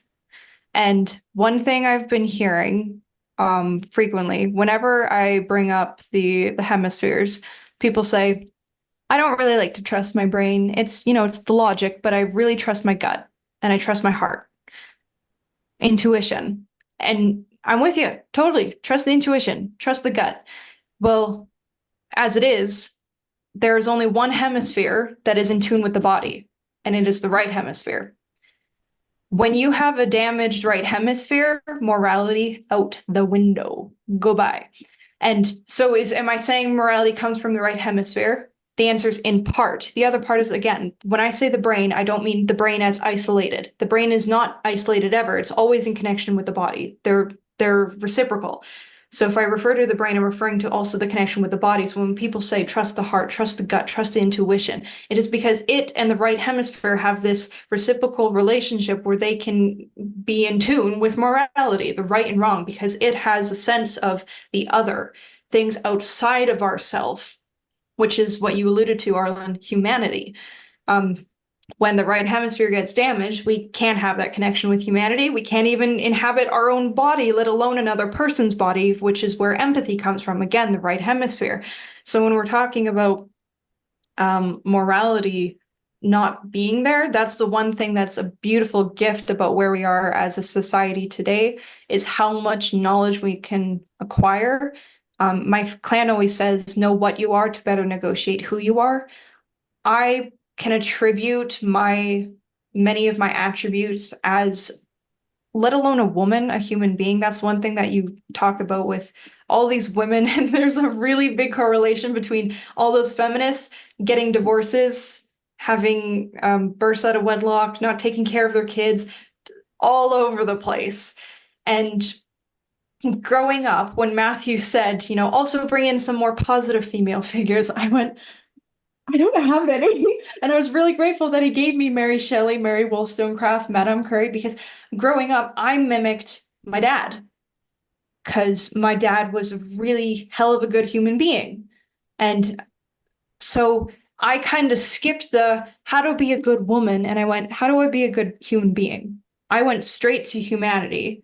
And that particularity, learning good habits of a genuine person, it expanded into my womanhood, and it fleshed it out later. And I'm still fleshing it out, because again, we're a moving thing. So this idea of morality and being there, back in the day, Mesopotamia, they didn't understand themselves. I am so grateful that I understand my brain, the fact I understand even my hormone cycle as a woman. Knowing that my brain wasn't developed as an adolescent teenager helped me when I was having the mood swings and the normal depression that us young everybody gets, because I knew I was going to go through that. I didn't think I was nuts. I didn't think I was crazy. I didn't personify it as I was being possessed, which is what they did back in the day. If you had some hormonal breakdown, it's like that woman needs an exorcism. It's like, or you're going through a normal little spout, ebb and flow of human experience. And so back in the day, for all we know, there were also people who had brain issues. Maybe they had lesions. They were doing immoral things. They didn't know how to interpret them, and then they called it demons. So it's just stuff like that, where it's like it's one big conglomeration. But I'm with you. Morality is something that it's in our actions, and you said actions because it's something we demonstrate, and that's where the hemispheres are really important, because there's two modes of attention. If the right hemisphere embodies humanity and our own body, the left hemisphere not so much. And then if you come at things through a left hemisphere mode of attention, you look at it through that frame of light, well, then of course you're going to miss morality. And then you get people like Margaret Sanger who discard her children because she's too busy having affairs with H.G. Wells and all that jazz, versus what I'm trying to do with my clan and trying to do and teach to other people is right hemisphere mode of attention. Pursue the particular, which is where God is in the particular, because I know humanity because I know myself. It's this back and forth. It's not one or the other. It is this reciprocal relationship. So I hope that comments better and reflects more of my line of thinking. I see your finger Sure. went up there, One more Arlen. thing to You add. want to follow up? Yeah, please. Yeah. So the point you make about the right hemisphere being in tune with the body, I'm sure you're aware of this, but recently it's come to my attention that there's more information transferring hormonally from the gut, from the stomach to the brain. That there's actually more going on physically inside us. Well, physically, I don't even know if that's the right word, because what is a hormonal manufacture just a physical process of, if this, then this, and if that, then the other. And I don't know about that. I think that it to bring it back to the fact that what your consciousness is, the function of your brain, when we learn that there's a whole set of signals that are coming from the stomach, from the gut, that changes, I think, necessarily this notion of thought and of what dictates when it comes back to interpreting what morals are, moral behavior, correct behavior, etc. But additionally, or lastly as well, the notion of where a thought comes from. So we like to have this concept that, well, I'm thinking about a problem, and in the case of putting together this presentation, you're reading different material, and you're thinking about how you're going to convey it to all of us so that it makes sense, and it's done with a personal flair of your own intention.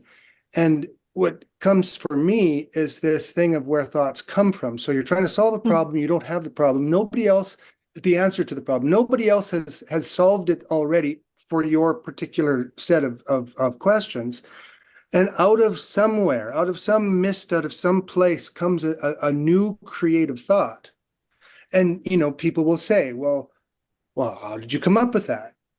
Well, I thought of it. It's like, well, where did it come from? Like, it's never been said or done that way before.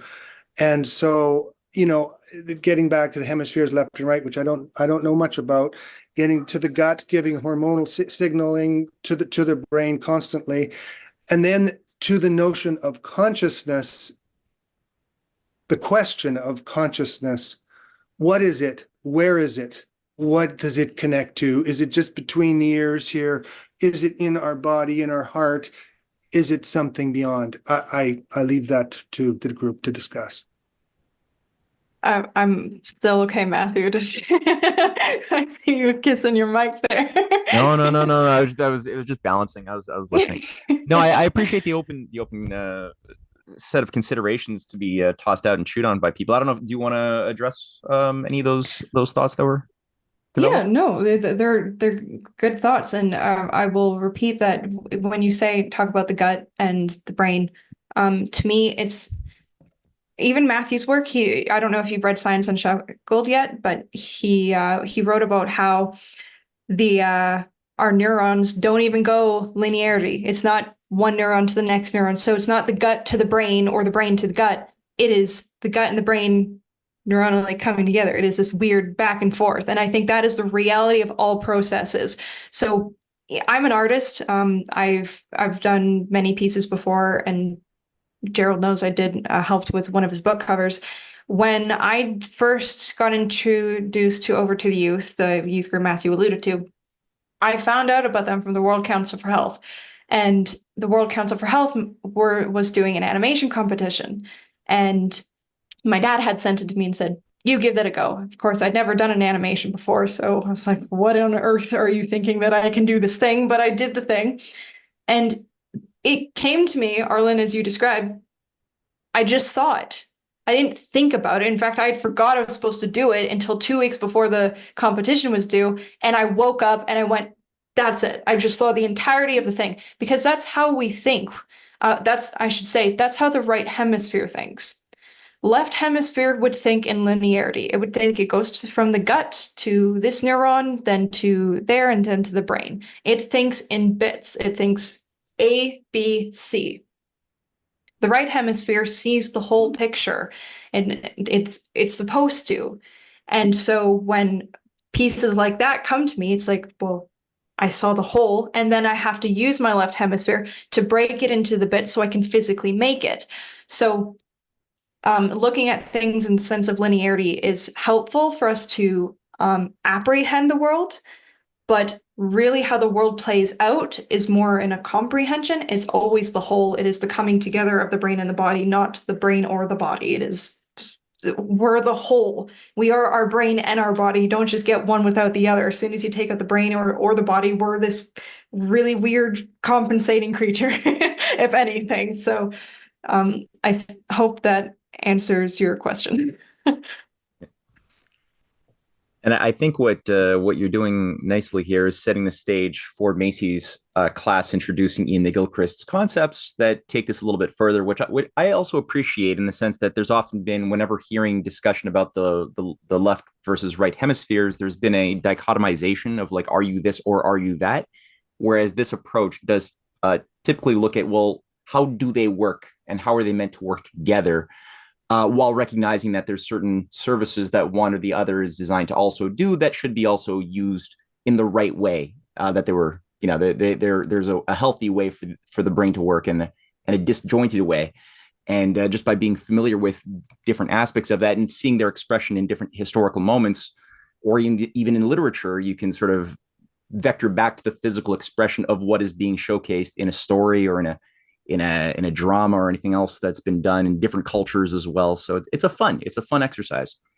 Yeah, it's also necessary. It's like we learn about our bodies so we can maintain healthier bodies. Why wouldn't I learn about my mind, of which I am also, to have a healthier mind? It's like, why wouldn't you do this thing? It doesn't make sense. I see Sue there with her digital hand up, and then Jerry has a follow-up. So Sue. Hi, Madison. Thank you so much. That was a brilliant overview. I've listened to Rachel Wilson a couple of times, and so I really appreciated you raising the fact that she is pointing to Protestant Reformation. I felt like she could be so enriched by the work that Matt and Sydney are doing. Mm-hmm. What I really appreciated about her work, and in addition to raising awareness around the occult, was the nature of the sacramental marriage. And I think that through marriage, it brings us into union with God in a most profound way. Our knowledge of the sacrificial nature of life itself, when we promise to love, honor, and cherish in sickness and in health until death do us part. It's really how Christ loves us, how God loves us. And as we live into that more deeply, it enriches our whole community, our children.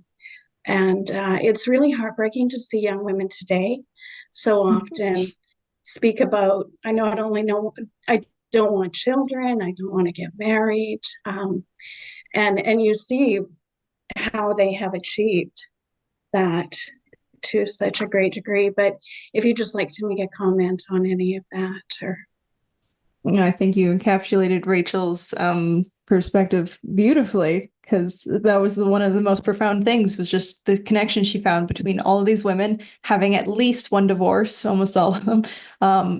Many of them did either mistreated their children or didn't have any. And that is, I grew up a little bit I was actually went to an all-girls school from grade 7 to 9, and I fell into the same traps about, leaning towards veganism, because cows and how much water they use, it's detrimental to the environment, how people are a plague on this planet, and that we are part of the limits to growth problem, and women's powers clearly in their sexuality.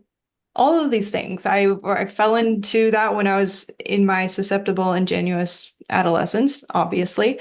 And it's interesting looking back, as you say, on and looking currently at other younger women. And that's one of the things, it's like one of the questions I was wondering while I was doing this is, do I need to be a feminist to be a good woman?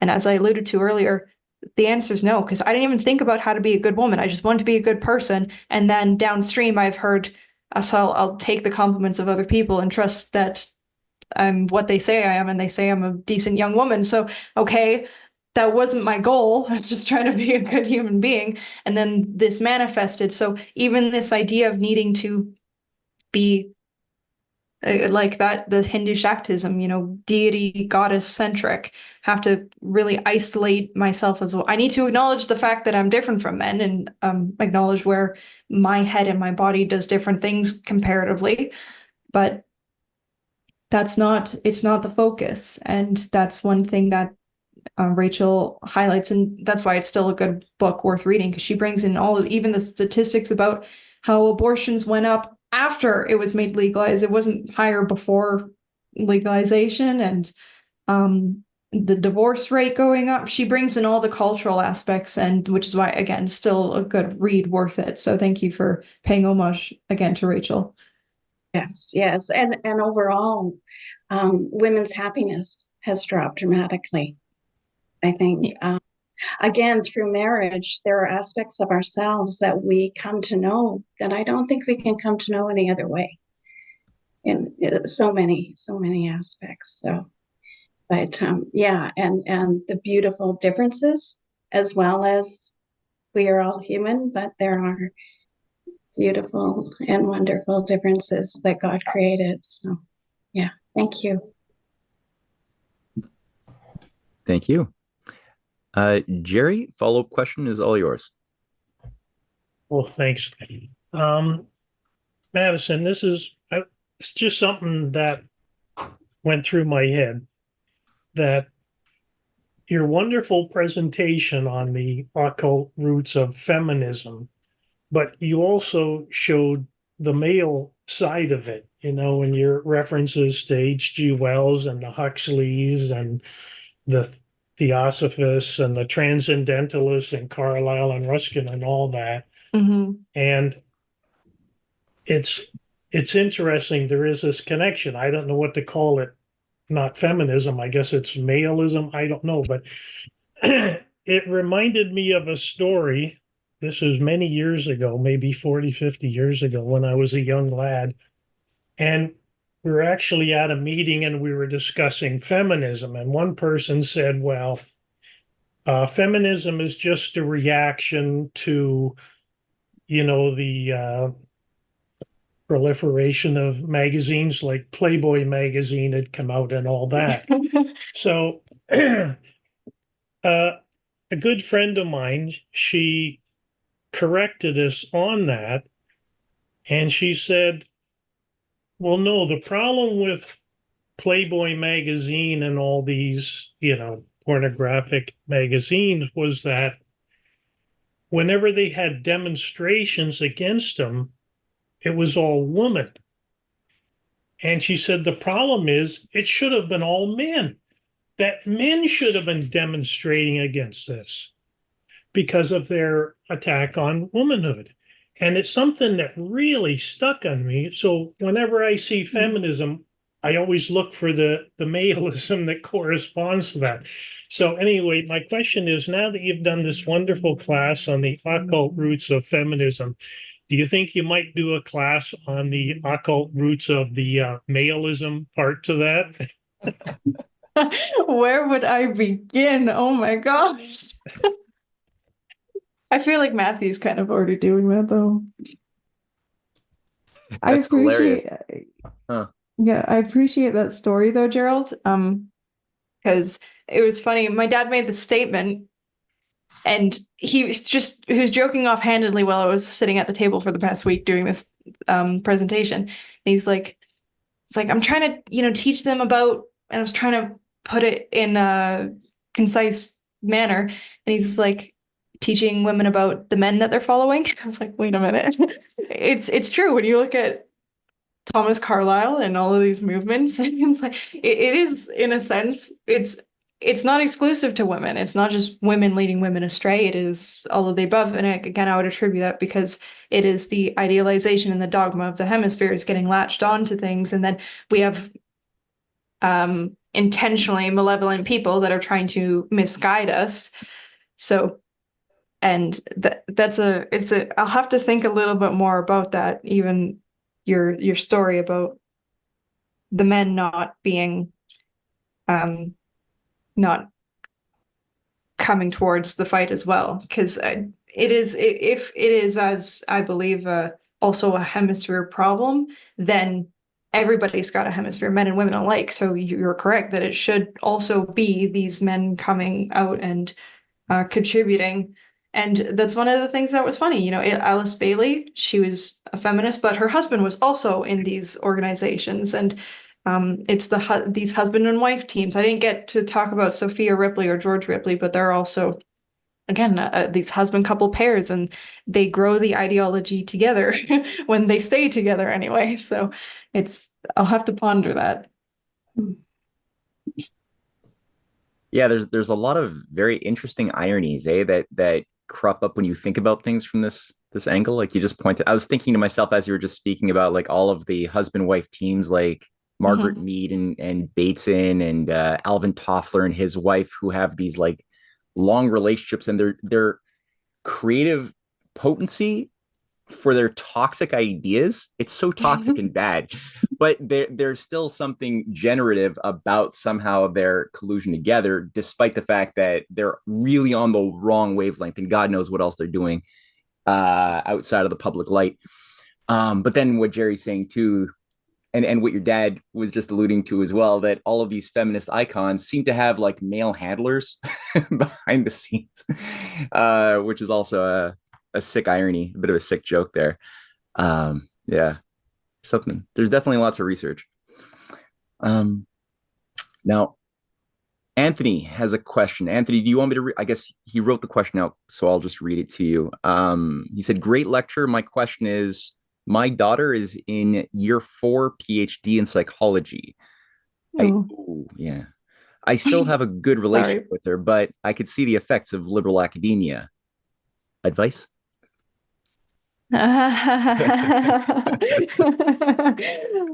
Sorry to make it a Dear Abby session there, Madison, but I really enjoyed your lecture. Thank you very much. I'm glad people feel like they learned something. Making this, I kept telling Macy, it's like I don't know what to do. These people, you guys learn about Plato on like a regular basis. I'm like, what? Something new that I'm going to teach you. But hey, everybody has their avenues, which is the point. That's actually something I get almost everywhere I go. You know, being a part of the youth group. When I spoke at the Better Way conference, or How to Reclaim Canada, parents kept coming up to me. How do I talk to my kids? They're 14. They're starting to do the DEI thing. And it was the joke. There's a comedy special by Jim Bruner, and he talks about sending his daughter to university, and then she comes back and everything's sexist, racist. It's like, fair enough, man. One of the things I can definitely comment on is that I don't think it is a mistake that we are put into public school from the time of when we're little toddlers, and then we finish when we're 18-ish, which the time that the brain stops developing is like 25. Well, from 18 to 25, you're in university.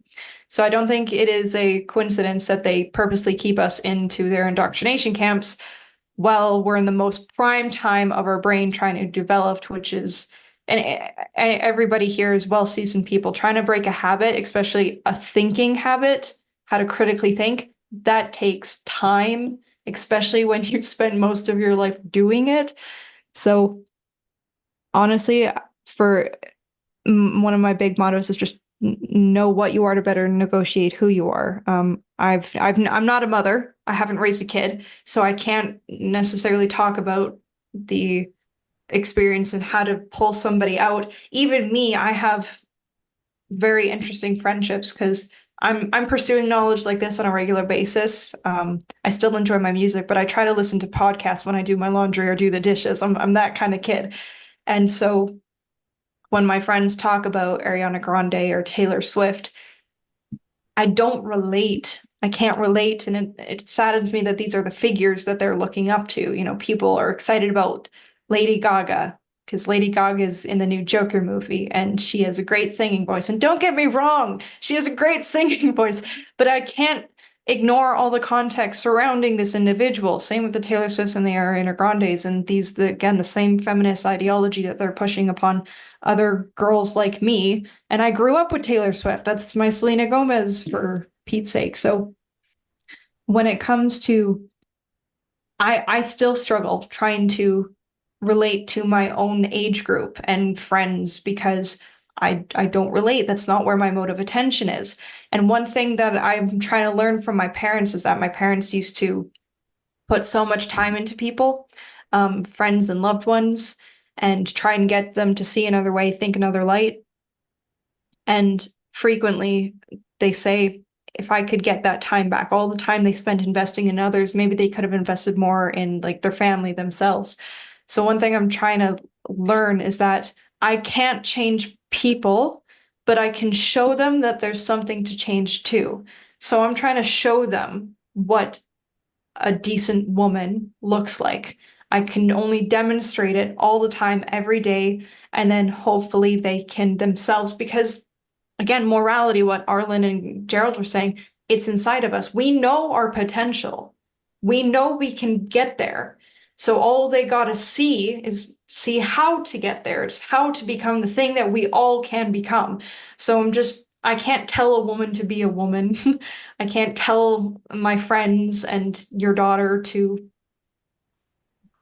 become this thing, but I can show them that they can become this thing. They'll have to find their own way of doing it. But leading by demonstration is the only way that I've found how to do that thing. When people say advice, how do I do this thing? I'm like, show them. That's the only way I know how thus far. And it seems to work. It's just hella long. You have to be hella patient. It is not a quick process, but it is definitely true to how people seem to learn, which is what Matthew taught me too. Oh, sure. If I could just have a quick follow up to that, I totally hear what you're saying, and she has not been totally indoctrinated, if we could call it that. She is very receptive to Dr. Jordan Peterson. I don't know what you think about him. The last slide of my presentation is probably the best way to sum up my view on Jordan Peterson, the 4 to 1 rule. They're very good. My family started with Jordan Peterson. That is how we woke up before COVID. So very grateful towards that individual. However, I don't agree when he says picks a side in the Israel-Palestine war, for example. So I can agree and appreciate an individual while not idealizing him and following his dogma. So it's one of those, like everything, you treat it with discernment. I will still watch his videos, and it's a great way to start up conversation with people who I'm still trying to help other youth, tap into their better nature. And a lot of them start with the Daily Wire. That's the common ground, is they like the Daily Wire and Jordan Peterson. So I'll take that any day of the week. And then we just talk, we become friends, we build the rapport, and talking is the best way because it's negotiation. And that's what my parents always did with me and Macy growing up, is we always felt like we had a say because it was a negotiation. It wasn't, I told you so, therefore it is. It was, this is what I think I know, but let's explore together. And because there was always a negotiation, I think that also helps with when I'm working with other kids my age who they find Daily Wire is the utmost.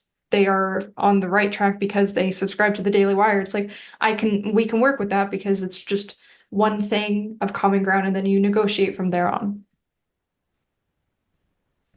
Yeah, and Cynthia and myself can testify that everything Madison just said, she lives it, and the family lives it. The Holmes family is really something quite interesting as a phenomenon, and we've had a chance to spend a week there a few months ago. And sure enough, it's a living process of constant idea sharing. You wake up for breakfast, and people are sharing the thoughts that they were working on and chewing on throughout the course of the night, as just both recreation, like breathing almost. And you can't teach swimming through the book, right? At a certain point, the best way to teach swimming for a child is to see people swim. It's not overly intellectual, although maybe you could read a book about techniques getting better or something like that. But overall, it's really practice. So the dialectic process is a living thing, and it can't. Yeah, it's a really good exposition you just did there, Madison. I really appreciate that. Arlen had a follow up. Yes, thank you to Jerry. Yeah, real quick. I know we're running late on time here, so I think one of the things that Matt and Cynthia, thank you to both of you for what you've exposed in the different writing and the different things that I've been able to get into, and that Madison brings, which then is also illuminated by both Anthony's comment about his daughter's university, as well as Madison's comment about Taylor Swift, Lady Gaga, etc. And what I'm getting at, or rounding out there, is that Jerry's comment about, what was it, maleism or whatever, about the man version of feminism. I think that what's touched on, which resonated most clearly with me, with the commentary about Gloria Steinem with the CIA influence, and so and a directive, or directive might not be the right word, but again, not knowing all of the research behind this.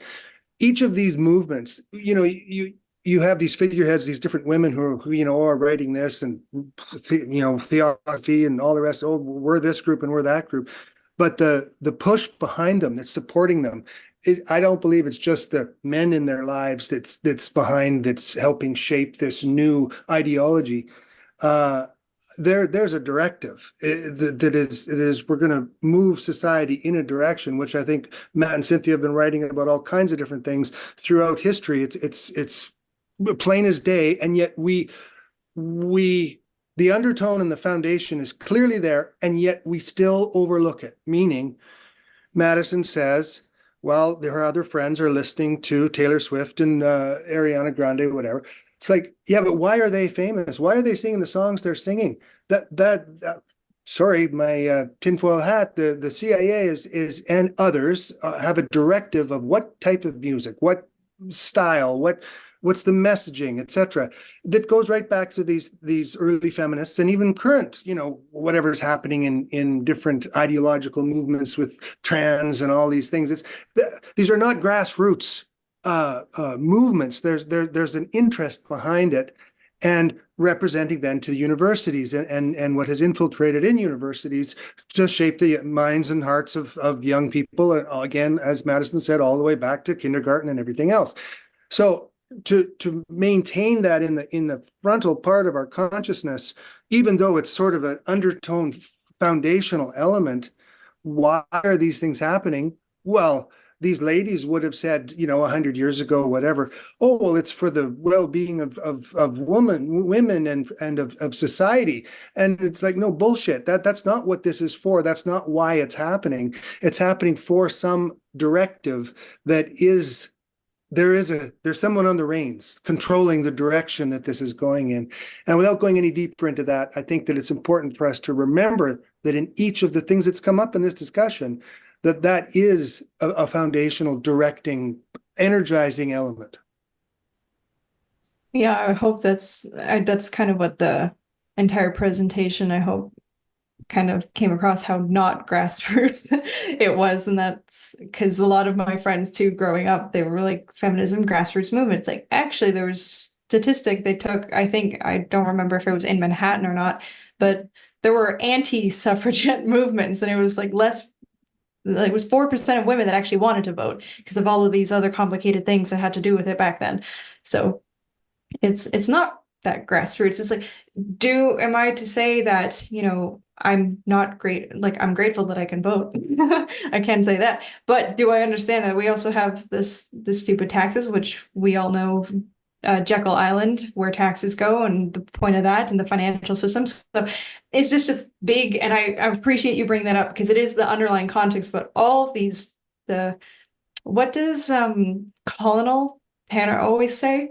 The sector, the tentacle, the sector of the deep roots. She's another Operation Gladio expert. I've been just trying to do her stuff, and holy cow, is that another thing that I'm like, whoo, not enough brain in here to comprehend what she's saying.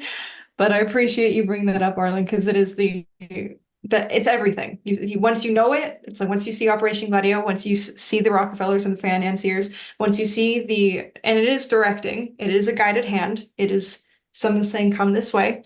Once you see that, you can't unsee it. And then you see it everywhere because it's everywhere. And that is important for the overall picture. Mm-hmm. Yeah, what I appreciated very much in your presentation was rendering because a lot of people, they get sloppy when they start coming to the realization that all of our human history and experience has been shaped by conspiracy, by agendas and intentions to collude and make something happen. And they kind of fall apart. And there's not like a coherent, consistent method to deal with it, because there is sort of a recipe book that oligarchy per se is something more than any of the individuals or particular families that are making up the oligarchy. They do have certain, like a secret sauce, like a set of recipes that they abide by when making even their very long scale decisions. That has everything to do with this question that you made very nicely transparent throughout your thing, especially on the discussion of Kali and what's the name of that Gilgamesh, pre-Ishtar, what was it? Inanna, right? That was fascinating, by the way. I really appreciate the Inanna, because I hadn't really even considered Inanna as a pre-Isis, pre-Ishtar character, but that features all of the motifs very clearly. You could see it like, so, but they try to reduce the idea of love to eros. That's one of the key levers. Is you have to make sure that people's, including the elites, idea of what love is completely limited to the erotic, and nothing beyond that is permitted, because that allows for internal social controls for the oligarchy as well as for the masses who can't access the deeper part of themselves that they could only access if they realize that love is so much wider. There's a much bigger spectrum of this that takes you into the idea of agape, the idea of the higher dignity, the higher ideas of freedom that one can love, that if you just don't know it or don't believe it exists, you'll be limited to your identity and everything associated with erotic activity. And you see it embedded in the stories that they weave, that they want to make sacred, all of this stuff. It's a key lever. And you did that very, very nicely throughout this whole thing, whereby the idea of free love becomes actually what's enslaving you. It's the opposite of freedom that you're getting out of that idea. So yeah, I thought that was good. Very good. Thank you. Yeah, that's something me and my sister were talking about just the other day, because it's actually kind of plays onto what Gerald was talking about. They, throughout these goddesses, they promote the idea, again, Venus, Rome, Aphrodite, supposedly the goddesses of love, which really just translate into female sexuality. And then they tell women, and this is prominent in the female movement, that's why you see, why is gender so important to women? I don't get it. I'm a woman and I don't get it. But it's this thing because that is our identity, is our sexuality. And it is based on our gender. And you see this in the old ancient deities, sorry. And it plays into the transgender movement, why sex and gender, there's so much emphasis on it, because that is who we are. And it's, as a woman, it's a very gross, because so all I am is the thing between my legs? I beg your pardon. No, that is something which we know from the Aristotle. It's not about the senses. It's not about this erotic stuff. It's something I have to manage. It's definitely a part of the equation. It's a part of what we do, but it's not my being. I have to manage that. But they tote that our power as women, and where it comes from our sexuality. That is really what they teach us. And it's, which is kind of why it's funny watching, Gerald bring up a story about the Playboy. It's like they tell men to hone in their inner beast. Don't be radical with your sexuality, tame it, be a responsible man. But they don't really say that to women. Not anymore anyway. Nowadays, sexual liberation is the thing. If you are that, you are the free, liberated woman. That's what Florence Farr was idealized by W.B. Yeats for. She was liberated, had affairs with a lot of these feminists had affairs, and they were promiscuous with their bodies. And it's a part of the movement that I don't appreciate. It's like, that is something that women should be honing and managing, just as men have to manage theirs. That is something every human being needs to manage, because like Aristotle, we're not just walking senses and pleasure. You don't just indulge that stuff. It's something you manage. It's an aspect of our overall thing.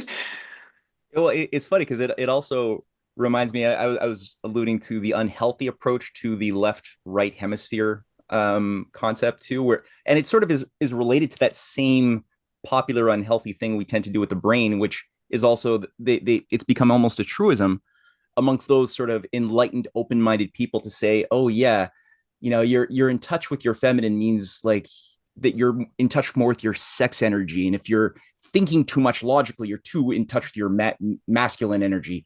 And I mean, that is so misogynistic in some ways, and also it's both anti-men and anti-female. It's like, but these are two aspects of just being human as well. And yeah, there are still male and female qualities, but to say that that logical thinking or sexual intuition is either men or male or female is really strange, but it's pervasive.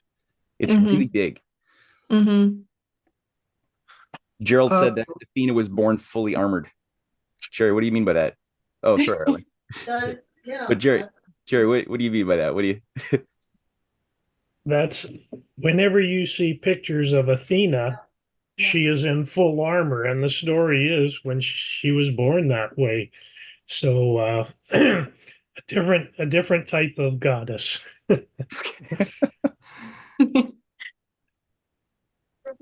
Oh, that is the goddess of wisdom too, right? As well as knowing that you needed to sometimes do battle. But yeah, that sounds like Callie. That was Callie's goal too. That could be the perverse version of it, the inside out version of the thing. Arlen, I'll let you get the last one in there. Go for it. Okay, I appreciate that. Thank you. The point that Sue made, I'm trying to remember the term, but I believe it was sacramental marriage, or I can't remember what the word was, but basically that it was the union of the man and woman in what we would consider a moralistic or Christian relationship where they dedicate themselves to each other through sickness and health and all the rest of what she said. Now, I am obviously in that boat. Cynthia and I have been married for 40 years, and that's not changing, and we're stuck with that, and happy to be so. But the point is that Cynthia just came up with something that came from a gentleman, I believe his name is Father Seraphim, or another Orthodox monk, that to commit oneself to marriage, to a spouse, which goes back to even Madison, your commentary. What does it mean to be a woman? What does this mean, male, female? The commitment to a spouse is a greater commitment than that of a monk. That's what this monk was talking about, was that to go to a monastery and dedicate oneself to that faith and that daily ritual is nothing compared to what it takes to stand by someone in that loving relationship. And with what Matt's saying as well, that this is not 40 years of sexual relations. This is 40 years of dedication to another soul, to a relationship, to a thing that was formed by that union before God. And so I just wanted to bring that back to what Sue had said, that the value of the self, defining who it is, man or woman, and dedicating to a relationship back to the moral virtue of a continuation of society. That is the model, and that's what Madison did such a good job of showing with all of these different characters that brought forth this alleged feminism, was just to break that down, was just to degrade, Matt, what you said, degrade both men and women. This isn't about uplifting society and making the world a better place. So thank you. Madison, you hit it out of the park. That was great. Really good. All right. So we're going to make sure that this gets online pretty soon. I encourage everyone to share it with their friends and families, and just use this as a catalyzer to start up some good conversation if possible.